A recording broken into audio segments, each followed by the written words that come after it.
Hello and welcome to the Code 60, the show where motorsport is discussed, including the Code 60s themselves.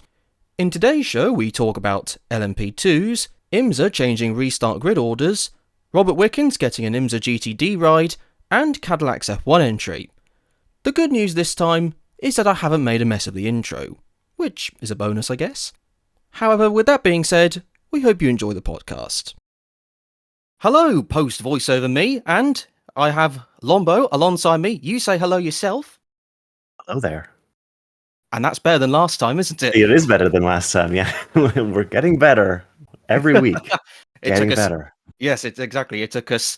It's taken us a few episodes, but we finally perfected the formula. And actually, since Steph is still not here, I think have we still actually? Yeah, no, we have perfected it. He's not here, so it's as good as yeah, he's not here, therefore we've perfected it. We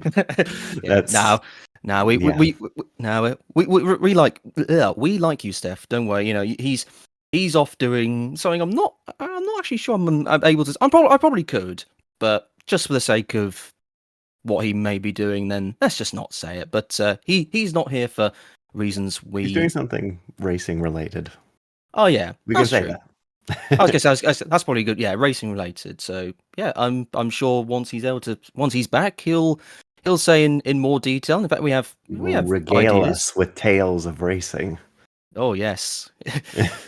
I mean, beating Niels Coulin is already, that's just one of that was in the first episode. That's one of many. That's just one of many that I'm sure they'll come up with. But anyway, that being said, we do have some things to talk about, even on a weekend which is I guess a past week which has not been fully laden with racing news and gossip, but it has been dominated by one American brand in particular.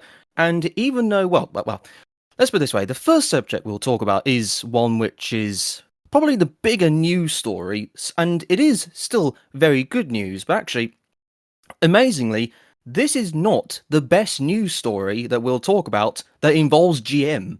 So you'll have to wait a little bit later on, even though I probably included it in the title somewhere about what we're going to talk about later on. But no, there's a even better GM-related piece of news. But even better. Yes, I know. Even better than the F1, the F1 GM Cadillac, not Andretti, whatever it's. I think Cadillac. I think it's Cadillac Racing or something like that. I don't know. It's something like that. But it's. You're going to tell me they're going to use the 5.5-liter V8 from the WEC car to sadly, and then the F1 car. Yeah. Now that would be something. It's a hybrid. Bring back the push rod, actually, and then put that in F1 car. Yeah. Do we bring back Kers and all that sort of thing, or is that safe for the dustbin? Honestly, I was kind of sad that they got rid of the push rod. Yeah. Because it was genuinely good. And I know that they probably did it for, efficiency and other reasons, but really, the push rod wasn't bad. Like, in terms of, like, I know, obviously, BOP is a lot of fiddling around, but it used way less fuel than the turbos of the other cars, like the Acura or the Mazda. It used way less fuel than they did in the BOP. And I suspect that very much, like, the Mazda, I'm pretty sure, was the worst, which I'm sure 100% they were using fuel to cool the engine because overheating was a huge thing for that engine, like pretty much throughout its entire racing career. Yeah. But they were definitely cooling it via excess fuel, I think. Certainly initially, the Mazdas were quite I mean, they were not the most reliable of things. I think Yoast managed to, once they were partnered with Yoast, I think they managed to get they managed to extract the performance that the car could achieve and get a bit better reliability wise. But I mean, it wasn't. I don't think it was ever really. Let's just put it this way: you had more faith in its opposition getting to the end of the race than the Mazdas did. Yeah, I think the DPI Mazda at the end, it was Yoast, but it was also Multimatic. It was Multimatic, I think, that really turned it around, especially since Multimatic kind of like took over from Yoast. Yoast gets a lot of credit, but I think it was really mostly Multimatic that actually did most of the work on the car. And eventually they just took over kind of running the car, even though Yoast branding was still on it. They like took it over like from within, and then eventually Yoast just left and it was Multimatic running it.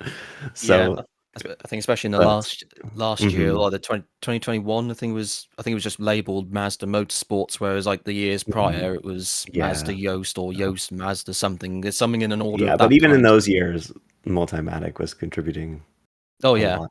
So I did. I completely forgot about their involvement. But I guess wasn't the Mazda based on the Riley chassis, which I think was a Multimatic design. It was by far the worst. Yeah, it was. It was at least partially. Yeah. Yeah, I mean, I'm not saying there was much of that Riley left in the mess, but probably just the chassis bare bones, and then there was like not good. Yeah. No, Riley was not good, or at least it didn't really get a chance. Well, I would say that pretty much none of the LMP2 chassis really got a chance. It's kind of like they determined pretty quickly which one was the best one, and then if you were anyone else, you just couldn't compete with the Orca. Yeah, so I mean, I know we're kind of like getting off topic from the F1 stuff, but to be honest, I don't care. But to be honest, I don't actually care because I think this is actually in some ways quite interesting. But like the way LMP2 is now, with it being effectively a spec, it's effectively a spec series. I know, like in IMSA, we did this year, and we amazingly, and I'm always very glad to see variety. But we had the Ligier. And in every, like, just at Le Mans, we would have the odd entry which would sort of keep the Ligier name fighting on. Or even the Dallara. There was a Dallara sometimes. I honestly don't think the Dallara is that bad. Obviously, the Cadillac version of the Dallara chassis is very good, but I don't think the Dallara LMP2 car was that bad. I've seen some where it gets odd runs well. Yeah. So I don't know. Because I met, like, it was at the 2021 Daytona 24-hour race, which had, I think, Chetlar enter that race.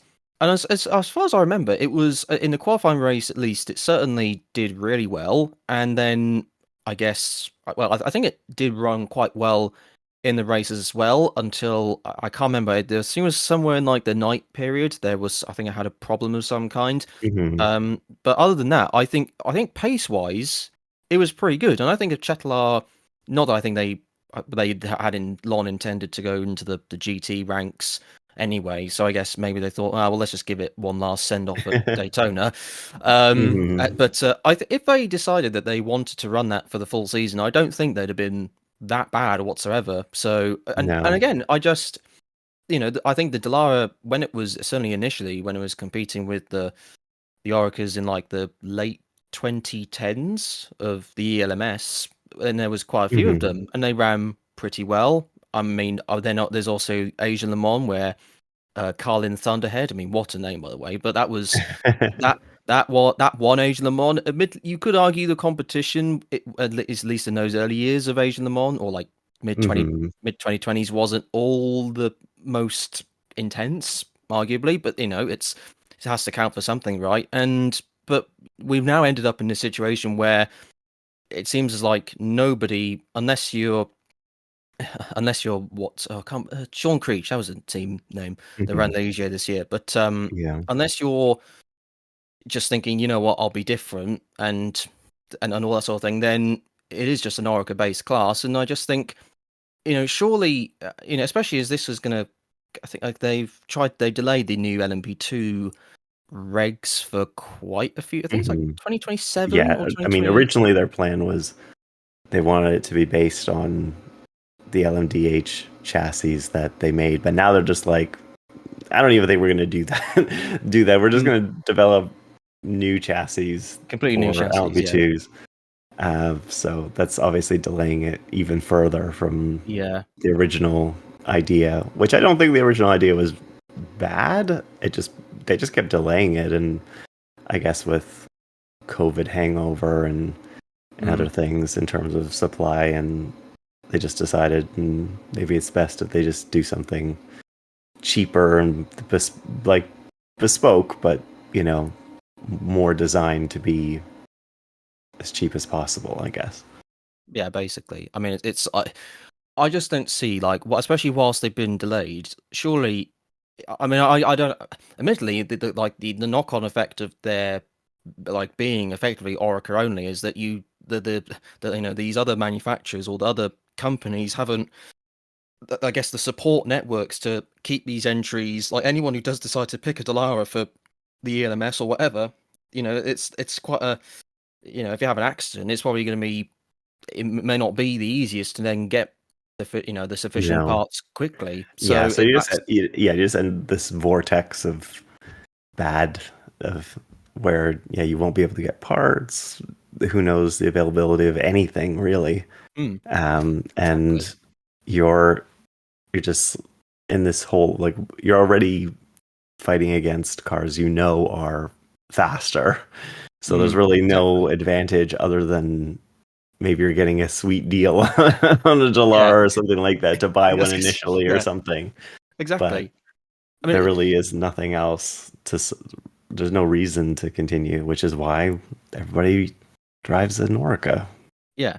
You know, Unless you like, unless you then decide that, you know, unless like a series organizer goes, okay, we are now going to like at least, or either harm the Orica's speed, or you're going to try and somehow increase like at least the Ligier mhm. and Delara. I mean, I think the Riley boat has sailed long ago, unfortunately, but like, you know, at least get those two, and if you at least those two brands, and then you try and, you know, either boost their speed or, you know, try and at least find more incentive to create a bit of variety, because I'm sure, you know, it probably doesn't necessarily please Delara or Ligier. That I guess maybe Ligier not as much because they're, I guess in LMP3 at least they're still pretty active in that category.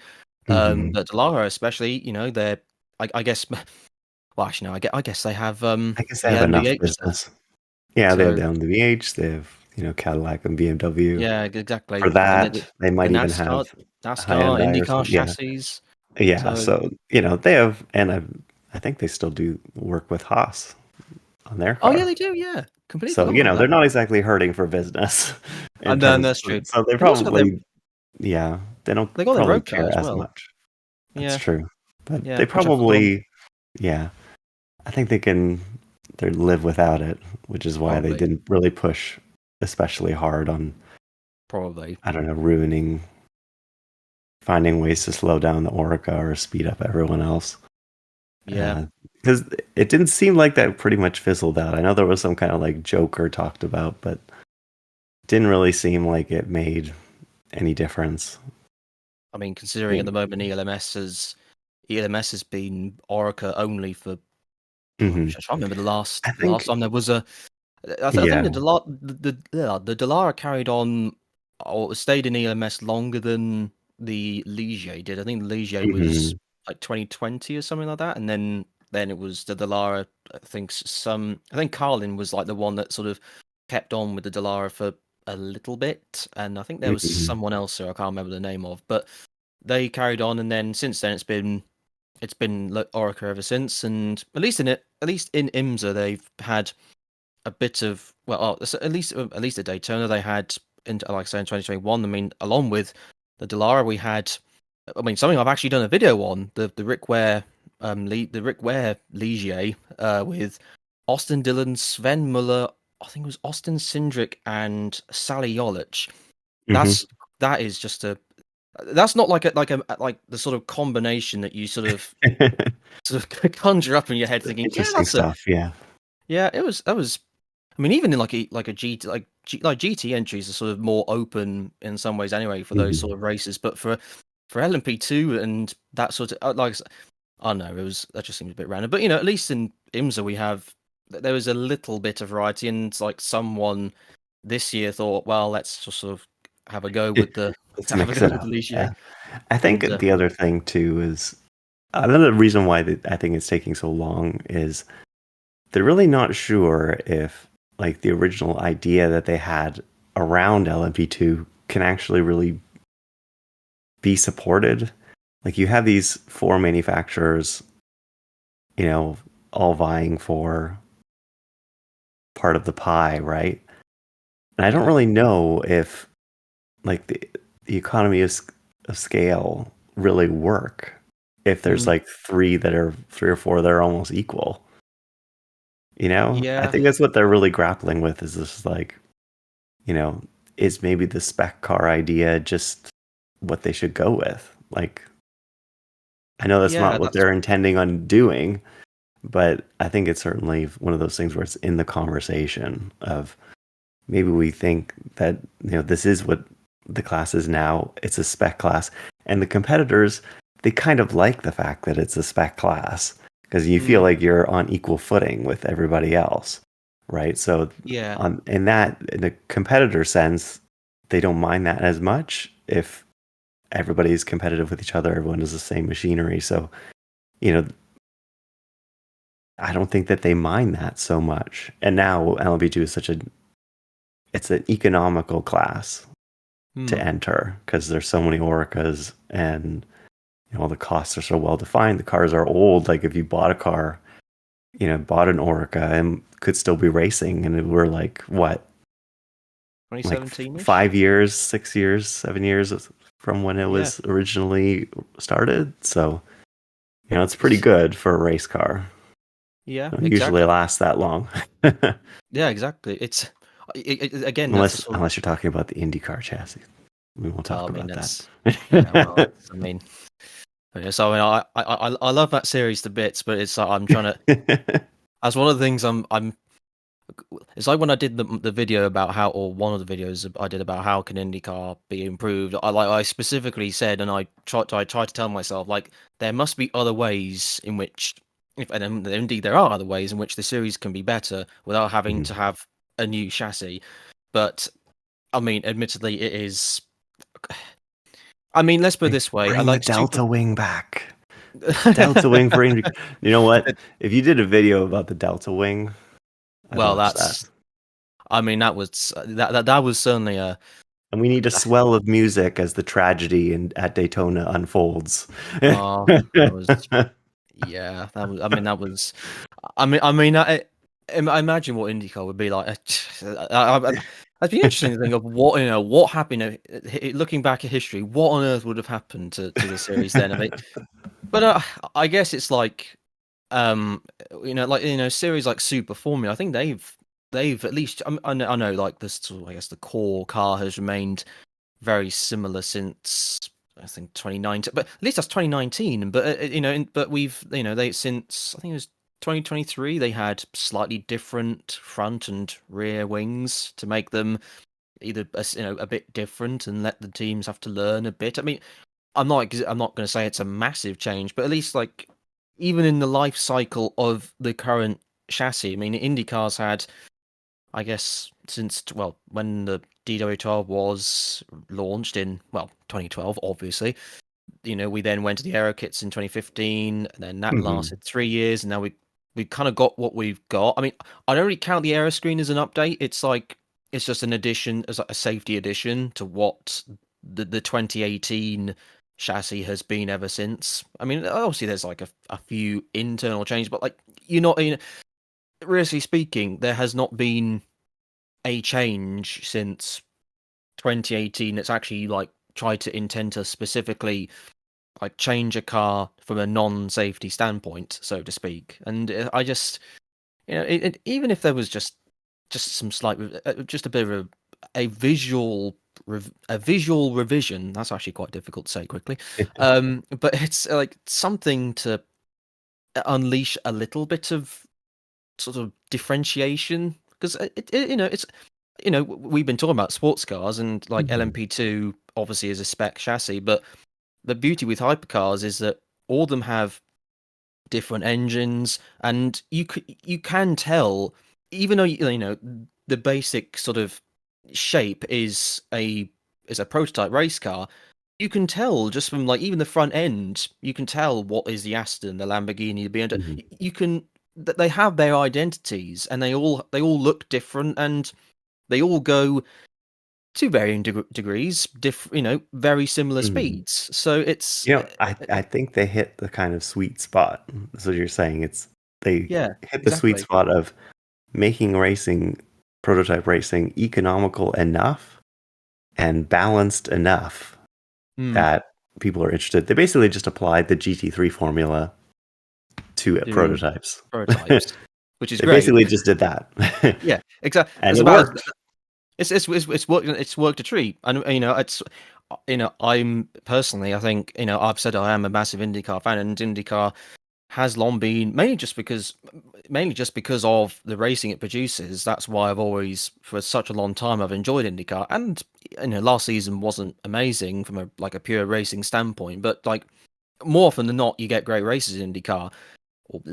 Sorry, that was English failed me a bit with it, but but you get great races in IndyCar. Whereas at the moment, I actually think I'm enjoying IMSA and maybe WEC not as much as IMSA. Like certainly IMSA wise, certainly Okay, IMSA let's go with wise. this. WEC pet peeves. Go. What do you not like about WEC? Uh, Actually, to be honest, I don't necessarily have any. It's not really pet peeves. It's just like it's a case of like for me.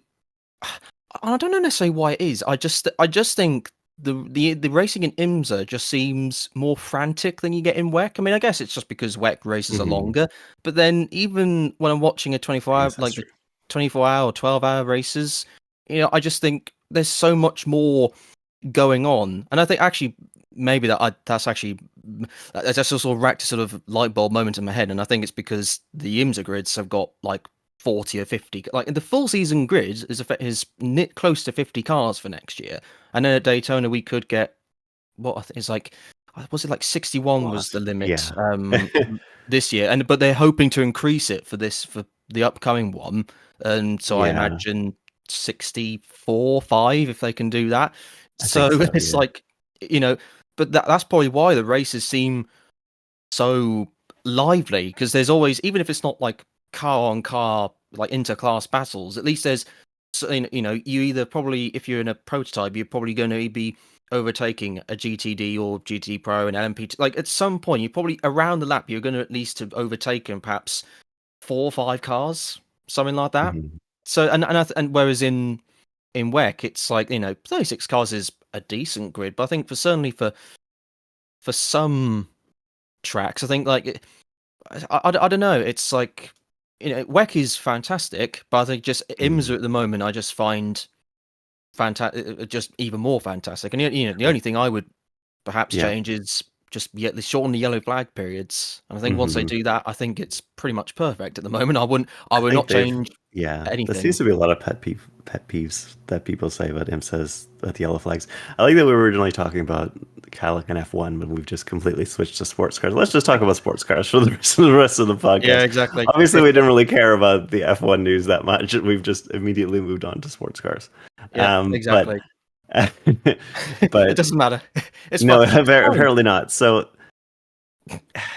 in they originally, I've heard from other people in IMSA that what they really want to do is reduce the yellow flags and stuff like that, how the length of them, especially. I mean, I Mhm. understand why it takes so long because they do like one lap pitting for prototypes, one lap for you know The GTs, and GTs. then another lap after that, and then they organize the grid and whatever. Yeah. They're not doing anything to really improve that, as far as I know, except they're probably doing something that's going to make it even longer. But so the change that they were talking about this week was they're actually going to separate the GT Pro and GTD cars now, like on restarts and at the beginning of the race and stuff. So all the pros are going to start ahead of the AMs as opposed to the mixed that it Mhm. is now.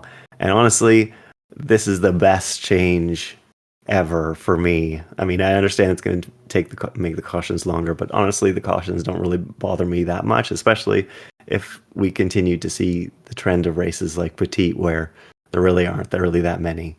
I was So gonna say, yeah, that's true. if that continues, where there's simply less cautions, because there were other races that didn't experience that many cautions or hardly didn't have any or whatever. So Yeah. there's that. I think that it's possible that we could start seeing a trend of maybe less, but we'll see. Mhm. Um, but I think the separation of those two classes is so. so good because there's so many cases where the GT pros are racing against each other, or just mutually, both classes are racing against each other, but now they're intermixed, like after there's a yellow or something like that, and then they like can't do anything against like each other because there's cars separating in between the two classes, and it's just kind of like, we'll have to pass this other car that's not even racing in my class, despite the fact that we're in identical cars. And it's just so difficult to, like, especially towards the end of the race where it's going to be all the pros in the cars no matter what class it's in, whether it's GTD or GTD Pro, and all the cars are the same and the drivers are on equal level, so it's going to be really difficult to pass anyone, and you might make a pass on track but it won't even matter. No, it won't exactly. even matter for position or anything, so it's just kind of like it makes it so difficult. And I've seen, we saw in other races, like in Road America, where the Corvette went to pass a GTD Aston and really got its elbows out, to make that pass in Canada corner or whatever over successive laps. And it's only because the Corvette wanted to get by, but that wasn't for position. That was just because the Corvette wanted to catch up to the other pro cars that were around. So it's just like, there's no point in having these classes race each other, because it's just going to create damage and it means nothing. So it really just seemed like a bad decision from the start. I kind of wish there was more differentiation, at least, when there was GTLM, which were completely different cars, to the GTD, then, there was always obviously performance difference. So there was, some separation there. But I think this is a good change overall in terms of the racing. Certainly the racing I want to see, because for me, I actually really like watching the pros and always have, like GTLM. Yeah, it was like my class was like watch the pros going at it against other pros. So, and yeah, exactly. Like factory drivers, etc., all those things. You want to see the best against the best, right? That's sort of like the idea behind the class. Yeah. So it's I like that aspect of it. I get, the GTD is a hugely subscribed class. There's like 20 plus cars or whatever in it. Especially I think this year and even last year. But it's a huge class, and obviously there's tons of gentleman drivers or amateur drivers where they're using their money to go racing, and that's great. I love that, and I love that they have a place in there. But and I like seeing them race against each other as well. But I do like seeing the pros race each other too. Yeah, exactly. So exactly, and it's like, especially in, like, I think a good, at least I think this is the case, when I watch like the GT qualifying session or GTD, all of the quality, because they're put together in the same quali session, and then you I get, think it's like, going to be separated this next year. Yeah, it might be separated next year. Yeah, but I guess, like, it's at least since they've been implemented, you get, like, in GTD, the silver or like silver rated drivers or some bronze rated drivers, and they really aren't, like, some, like, there was basically they're very, very close, or they're very heavily intermingled with the pro lineups, and it just kind of shows, like, a silver rated driver. If you got, like, a car setup that works, or actually the silver driver is maybe better than the silver that they're ranked, and let's put it this way, I think Stephen McAleer is quite a good example, at least in my opinion.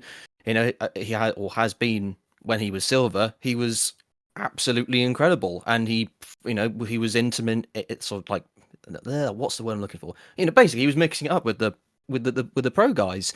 So it just shows that there's, like, at least certainly pace wise, there really isn't a whole lot. I mean, obviously over the length of a race, once you get some, well, the factory drivers doing what they do best, then they'll end up there, or end up at the front of the overall GTD order. But especially when you got car separation, then it just, like, yeah, I don't see, Mhm. why couldn't we have had this from the start? I think it would just make, especially, it doesn't mean that, especially when, I imagine at the end of a Petit Le Mans, and I can't recall off the top of my head, but there probably has been this situation where you have like, a battle for first, or like you have, two driver, or like two cars fighting for GTD Pro or something like that, and then you got this like, you got some like the seventh place GTD car somehow in between you, just from like, Mhm. it's like, and they're Yeah. not gonna, they may not get out of the way because, No. well, I mean, who knows who's behind it? Like, could be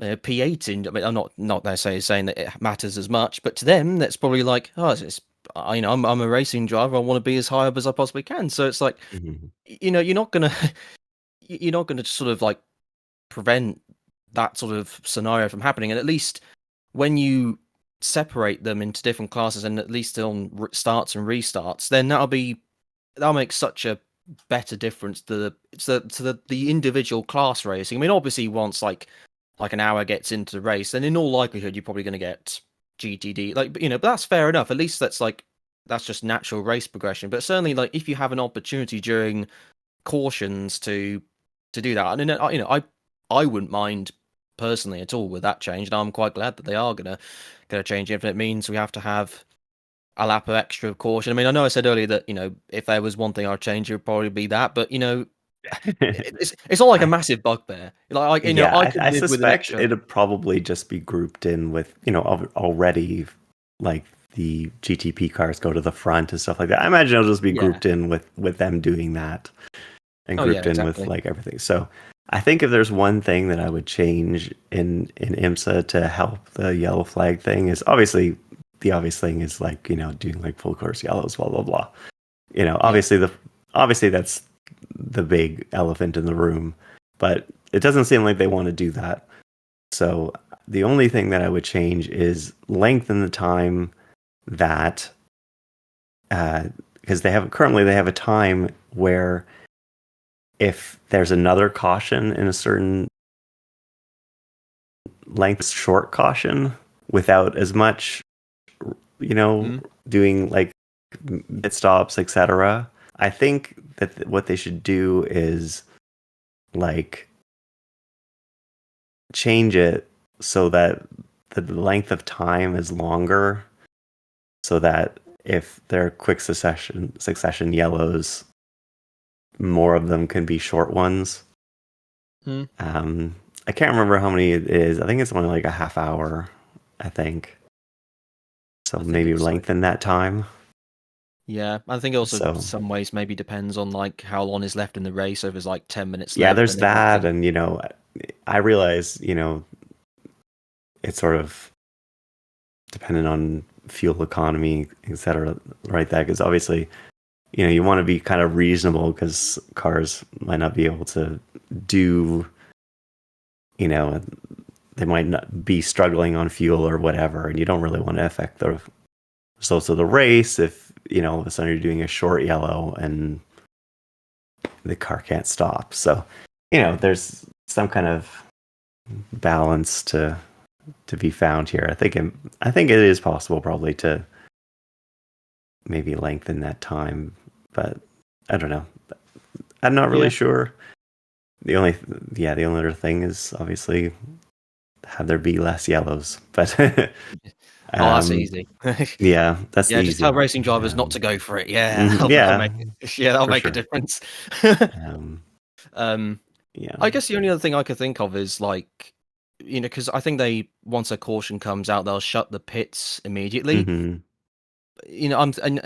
I'd say yes, do that for the first few laps, but then like it's like once an instant has been cleared, it's like then they'll put all the cars through a pit stop, and I can understand why, because obviously that's maybe going to be most beneficial in terms of like, well, at least you can get your work done later on during a caution. That's like most convenient, but actually, obviously, I think that aspect sort of delays it somewhat. So what I think if maybe the possible, reasoning behind that is that you don't want cars trying to catch up again while they're still cleaning up the track. that is true. Maybe. That is true. Although I would argue, if there's an instant like that, then maybe you could have like, say, once you get to like a certain, let's say the instant is in the like at Rolanta, let's say there's like turn 6, and Mm-hmm. that's where there's an instant, and so therefore you can go whatever speed you want, but once you get to turn 5, then you have to go like, I don't know, whatever full course yellow Sounds speed is on sounds like code you're 60. advocating for slow zones. Yeah. Slow zones under safety car conditions only. So there, and but in the when in the race, then no slow zones or anything like that. I'm not a huge fan of. Mhm. Well, I say not a huge. I don't necessarily see anything terrible with them, but then I don't necessarily see anything outwardly good with them. So I just Mhm. personally wouldn't include it if I had the option. So, and it doesn't sound like IMSA would do that sort of thing. So yeah, but no, I mean that's what I would. That's perhaps Mhm. one change I could think of. But then it's I do understand there's perhaps maybe the teams wouldn't like it, so to speak. I don't know. Oh, I don't know. I guess, Anyway, yeah. no, so you One go. other one other aspect of this separation of GTD Pro, some of the people that I've read the comments of is they don't like the fact that they're separating them because they really should be one class to begin with, and there should just be like basically they're advocating for more like the SRO approach, which is Yeah, make it one class, but then make a whole bunch of subclasses. But to me, that just makes it's sort of like a lateral move to me, where it's like yeah, either you have two separate classes, which to me is like clearly distinctive, and everyone always mm, makes a big deal of, oh, sports car racing is so confusing, so many classes, blah blah blah. I'm like, every sport is confusing when you're just starting to get into it or whatever. yeah, Every sport is like every sport has its quirks and things like that. And I don't think I think in most situations endurance racing has had, you know, 3, 4, 5 classes.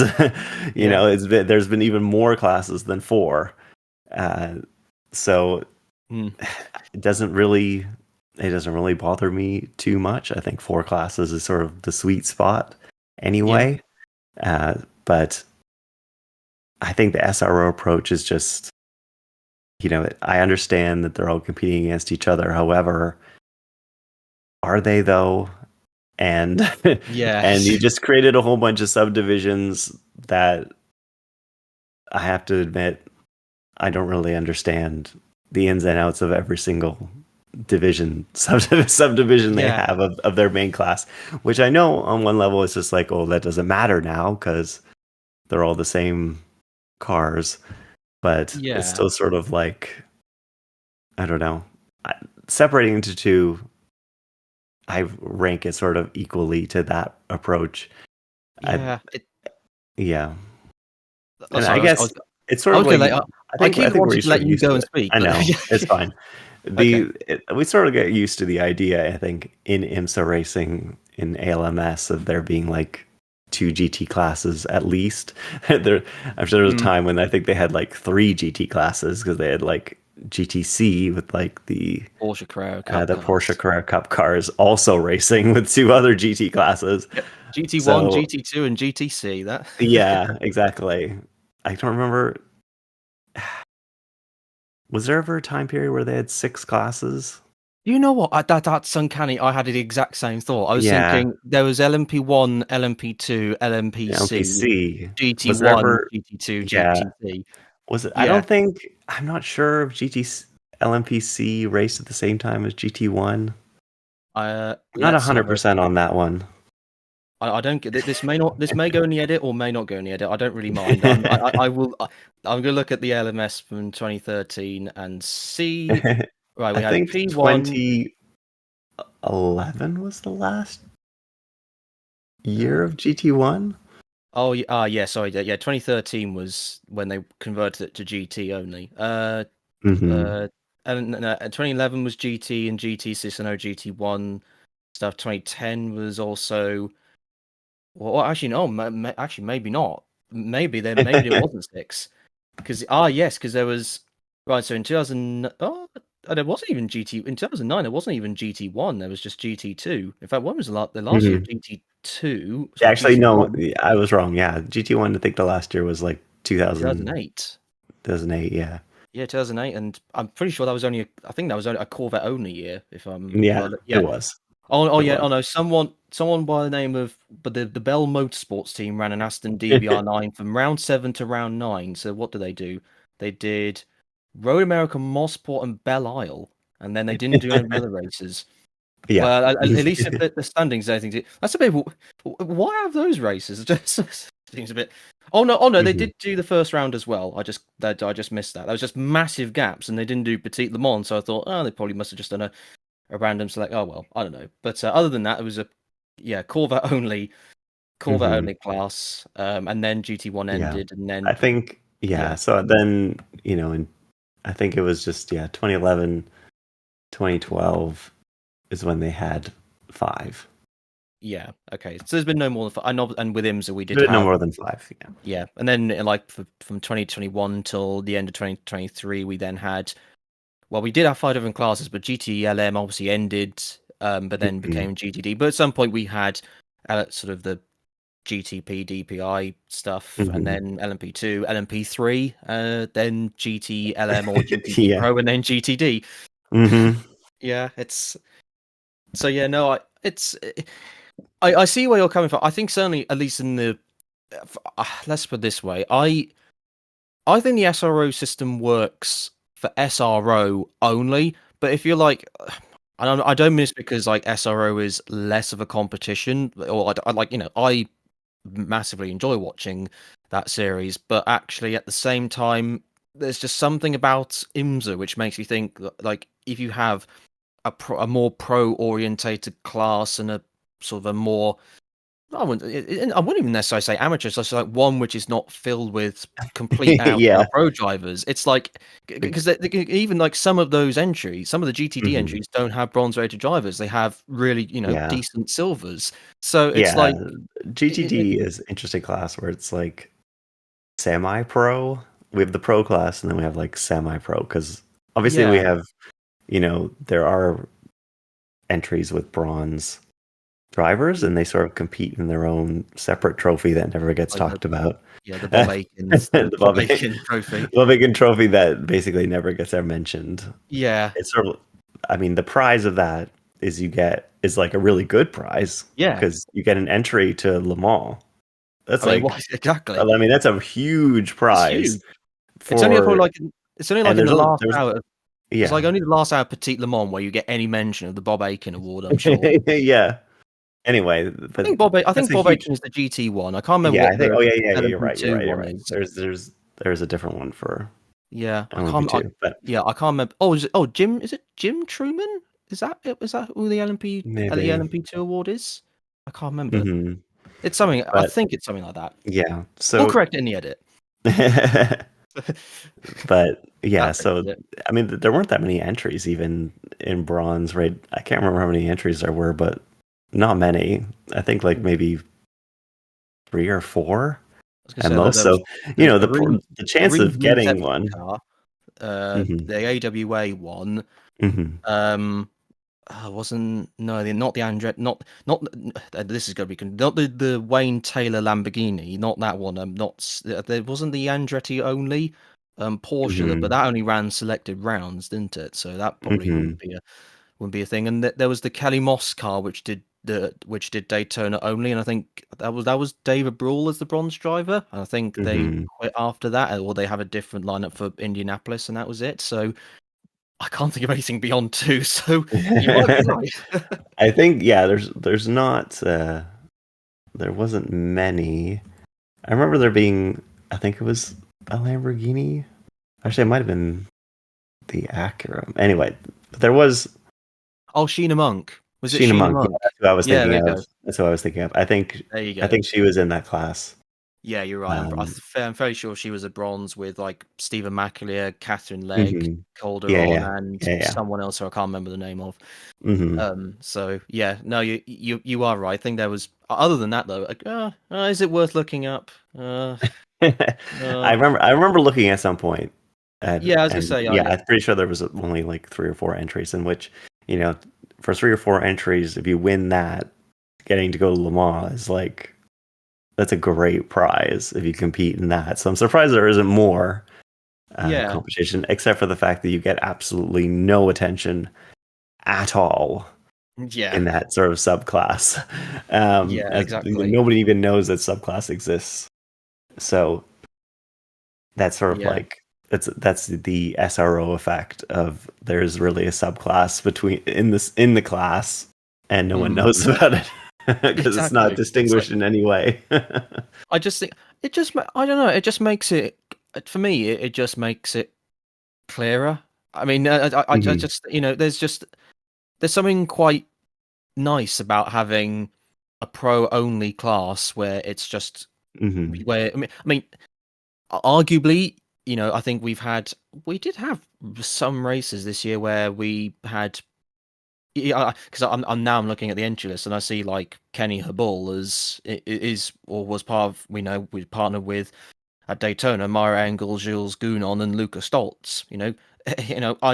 I'm not going to be disrespectful to Kenny. I don't think he's not a bad bronze driver by any means, but he entered into the GTD Pro class. For Hmm. me, I would just think if if you're a bronze driver, I think at least in my opinion, you should be happy to be in the just the sort of the GTD section. I think it also just gives them more of a chance to be successful in that class. Possible they just couldn't really do it with the drivers that they had or something like that. Yeah, that is true. Yeah, that's Maybe. true. I don't know. I don't know. It just makes. I just think it gives them. And again, not being disrespectful to Kenny, but it's like he'll find other bronze rated drivers who I think he's very much compatible with, and could probably give a very good account of himself for in that class. Whereas the compared to GTD Pro, in which he did for the odd race, did compete in that year. So I don't know. Hmm. There's just something quite nice about seeing pro drivers against pro drivers in the same class and not having like, and also I guess Hmm. there's like the aspect of it. If you're a team and you think, yes, I want to go in like like say for Ford's entry, they got a full pro driver lineup and so on. And I Hmm. imagine I don't know what the costs are with running a pro entry and like paying the standard of drivers that you want, but I guess in GTD, because you have some, bronze or silver rated Hmm. drivers who can bring a bit of funding, and then you have, at the end of the day, you then have like results which have like some GTD cars sort of be ahead on, whether that be on pure pace or just through in some ways a combination of a bit of luck with cautions or whatever. Then you might think as a GTD pro runner, well, why should I invest in getting some amazing like the top talent that I can get for the effort I want to do, when I can have some not bad but decent silver drivers who can do with, if circumstances fall our way, we could get a really good result from this. So it's I think that's just, I don't know how much that aspect plays into it. Probably not at all. But I don't know. Just if at least in like from a fan's perspective, I just sort of think, is this right or anything like that. So I think yeah, the one other aspect for me, obviously we talked about the drivers, but I think another factor is the teams. I want to see the best teams against each other in the pro class as well. Like, yeah, you figure that those are manufacturer teams.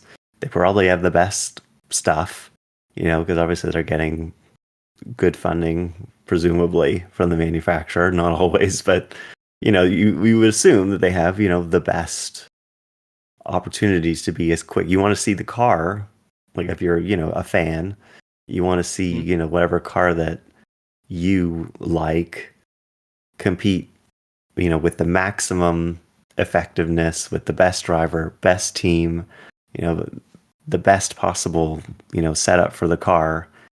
You want to see how it stacks up compared to the yeah, other makes. And that's, I think part of the appeal of watching endurance sports car racing in general. exactly. Yeah, I couldn't agree more with that. I think that there's just there is just a nice aspect to it, and when then it means you can kind of be captivated by two two different categories, which have, it doesn't necessarily in some ways matter if they're the same car, at least if they're Hmm. like separated by the fact of how they have completely pro drivers and some which are, well, just not as good. It's just from just and again, they're not bad drivers. It's just that No. theoretically, a pro class should have better quality than the non-pro class, which just I that's just mean, yeah, that's like no insult to anybody. exactly. It's It's not like supposed to be an insult. It's just supposed to be like, yeah, you you're have good. you're very good, and or you're competing against other people that enjoy racing. You just haven't had the same kind of professional experience as a pro driver, Exactly. as a professional driver, but you still have plenty of experience in the racing that you can do is still amazing and well and way above the average person. Yeah. So and that's great, and I love that the people that are passionate about racing that maybe didn't have the chance to have a early professional career, I'm glad that they have the opportunity to race against each other. Yeah, exactly. Yeah, I'm all for it, and also they're the ones that can their funding can give opportunities to drivers who perhaps Hmm. their own funding has dried up or they can't continue where they want to go, and so Exactly. therefore gives really decent drivers a chance to Hmm. sort of have a chance, even a chance of being put on to these sort of more higher level factory backed programs. So it's that's just how it is in many ways, and I think it's one of the beauties of sports car racing, certainly It in the just GT reminds me division of anyway. of uh, Core Autosport, where Mm. John Bennett basically just funded Colin Braun's career. Yeah, Yeah, exactly. he raced and continued to race with Colin, you know, just because he thought Colin was really good. And Exactly. then he immediately wound down after Colin got his opportunity to race in prototypes, like with Exactly. Michael Shank Racing. Um, with the Meyer Shank. Anyway, whatever. With It's MSR, yeah, he MSR. got the There you go. opportunity to race with them, and then immediately wound down Core Autosport, just Yeah, because he was like keeping, like they had a long partnership, and it's great that he gave Colin that opportunity to finally get that step up into the big leagues. exactly. It's without that there is no chance. Hmm. With respect, there's no chance that Colin gets anywhere near the attention that he needs or any kind of funding to have Hmm. any shot at being inside a GTP car. And he demonstrated in 2023 that he was, I mean, certainly at Daytona, he was amazing from what I can recall. So, Hmm. yeah, exactly. It's just the world. It's just the world of sports car racing and how it works. So, I guess so. There you go. I think what we'll do is we'll talk a few more, just two more sports car things, and then we'll talk about F1 briefly. Yes. We'll bookend the entire podcast by starting by talking about the Cadillac F1 entry, and then Yeah. finish by talking about the Cadillac F1 entry, But what? and maybe a little bit about the race that happened. But first two Yeah. things in last sports car things, it's nice to see Robert Wickens get an opportunity with hand Yes. controls to drive in Yes. with Corvette I when was gonna he's say. just doing the sprint races, but in IMSA. But it's great to see him get that opportunity Oh, that's to move amazing. beyond. He's been racing with Hyundai in TCR for a few Michelin years now, Challenge. Yeah. and yeah, in the Michelin Challenge. Yeah. But it's great to see him get this opportunity to race in something more befitting of his skill level, which is quite high. Yeah. Exactly. I mean, it's like we'll end up talking about it, but this is for me the best piece of GM related news that that I've had over the past week. Which, considering the other piece of news, Hmm. is quite something. But it's amazing. I think it's. I'll be honest. I think I don't know. I know there's probably budgetary reasons as to why, and multiple different factors. Hmm. But like, he should, in my opinion, I feel like he's certainly worthy of, maybe if in my eyes, like his like when he rejoined like the racing sort of leagues, I guess back in TCR. When was he back in TCR? Was it 2020 or 2021? It was something like that. Hmm. But then it should have it should have been, 21 he did the TCR stuff, then 22 maybe, depending on how it went, do TCR again, and then 23 would be GTD, then again maybe another GTD, and then maybe this year he could have done a sort of like any kind of prototype or LMGT or GTP and LMDH sort of stuff. So, Hmm. but Maybe. that's how I I maybe would think have I done it. think it's sort of like a voyage of discovery.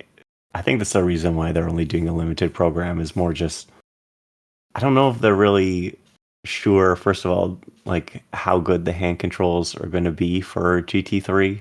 Obviously, he's been Yeah, using it for TCR already, but supposedly they're trying to make it better and change it to work better. And then obviously you have to get it approved that it's not actually an advantage and stuff like that in yeah, terms of competing and stuff. So there's a whole bunch of other complicated aspects because he can only use hand controls because of his IndyCar accident at Pocono.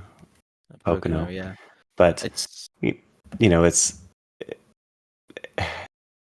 I'm there's a lot of work to be done on the technology still, and I'm glad that they're continuing that, and I'm sure there's some applications for road cars or other things for people who have disabilities where they could use technology based on what they're using here. So yeah, it's it's all in all just good vibes yeah, all the way it's. around, I think.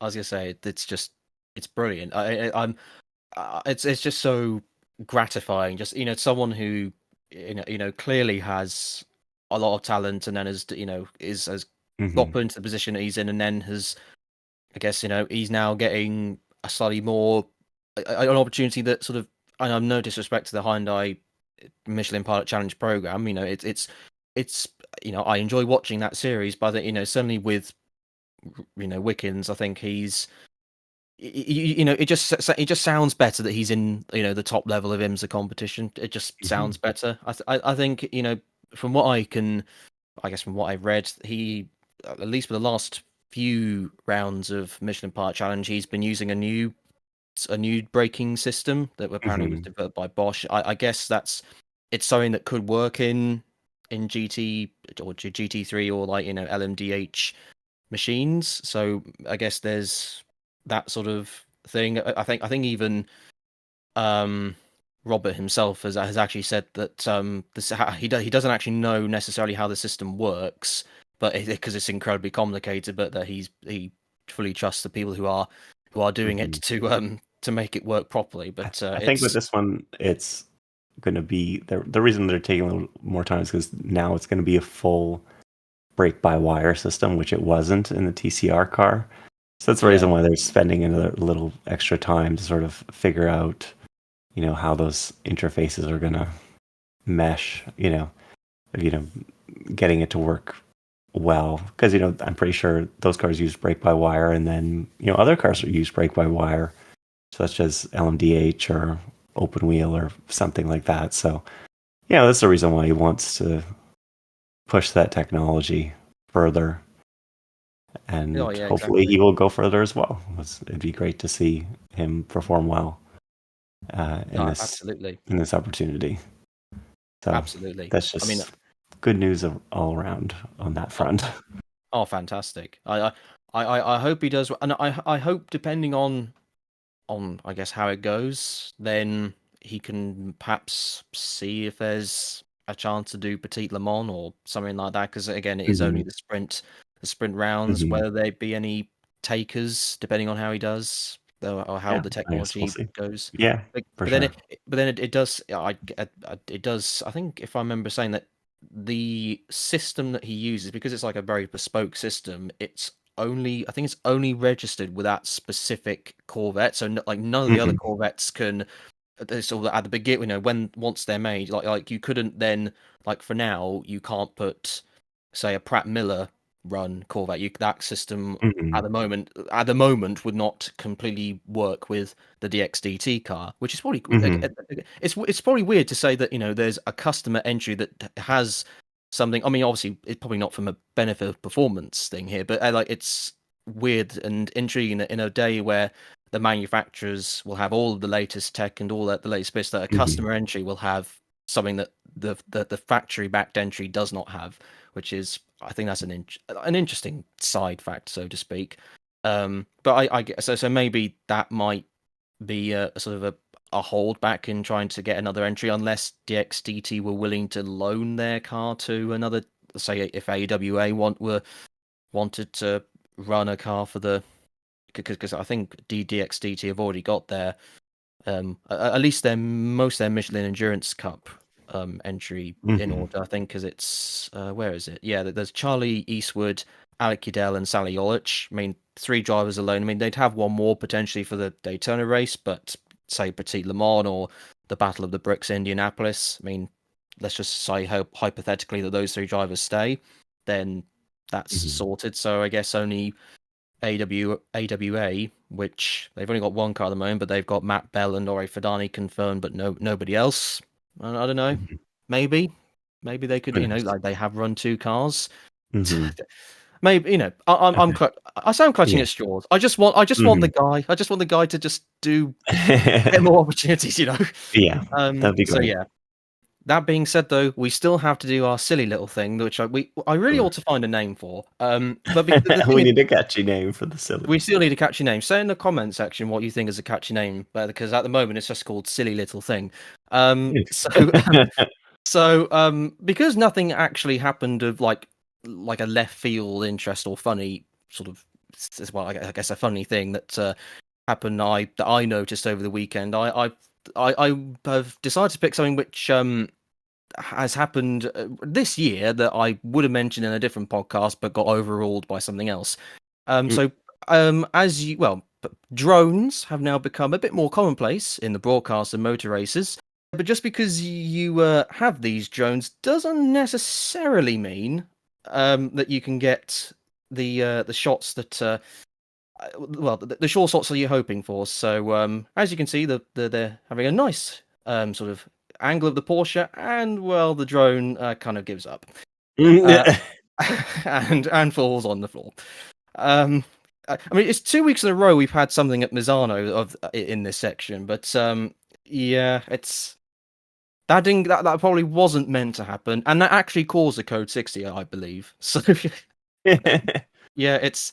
I think that's sort of the risk we take when the drone is actually like over the track itself, as opposed to like staying, off track. Yeah, I think that's enough of the drones doing not what they're meant to. That's enough of us. What are you talking about? I think we've. I mean, the code 60 is meant to last about 60 minutes, but might be a little longer on this occasion. Maybe. Yeah, it might be a little longer. Maybe. And we had nothing to talk about. we spent. I think we spent longer with less things. Like we spent longer with less things to talk about. Yeah, exactly. That's. And also, we don't have Steph here. We don't have Steph here to like boss us around in terms of time management. So we just went crazy. We're taking our opportunity to go as long as possible. Yeah, exactly. So what are you having for dinner? But no, it's no. Well, no, like Steph will probably be like, I'm sure at some point. I'm editing this. He's gonna come back, and the podcasts are now gonna be, instead of code 60, it's gonna be like the code 240 podcast. I don't think code 136 has quite the same number, quite the same snappiness, sort of like roll off the tongue kind of thing. But no, I think before he listens or watches this back and gets any more irritated by the length of time that it is, we'll probably we'll probably round it off here. So, oh, right. Well, I mean, any final thoughts? I mean, maybe I'll ask either of you at some point about if you have any final thoughts before we head off, and I'll say goodbye to the audience and so on. But do you have any final thoughts? I do not have any final thoughts. No. Oh, okay. Why do I bother? Goodbye, everybody. Why? Yeah, I was gonna say, yeah. Why do I bother? Yeah, yeah. I mean, if you like what you listen to or watch, then hit the like and subscribe button. Any thoughts on the subjects we talked about? Then once again, say in the comment section. I do have down a final below. thought. I do have a final thought. Oh, you Yes, do have a final thought. I'm gonna Yes. boss them into being on Spotify or some other platforms eventually when I can force them to. Yeah, yeah. I am looking into that. I can say we will hopefully in the future be and this should hopefully be for all the podcasts. I mean, some of them may be a little out of date, but it's just sometimes it's just nice to reminisce, eh? But yeah, we might be on some more platforms in the future. Well, at least the podcast will be. All the other videos will be just still here on the Tie-Dye Racing YouTube channel. But yes. Anyway, with that being said, that'll be it for this podcast. We'll initiate the green flag and withdraw the code 60. But until the next video, or dear, I've messed up. Anyway, until the next podcast. Until the next podcast, be kind to each other and enjoy the rest of your day.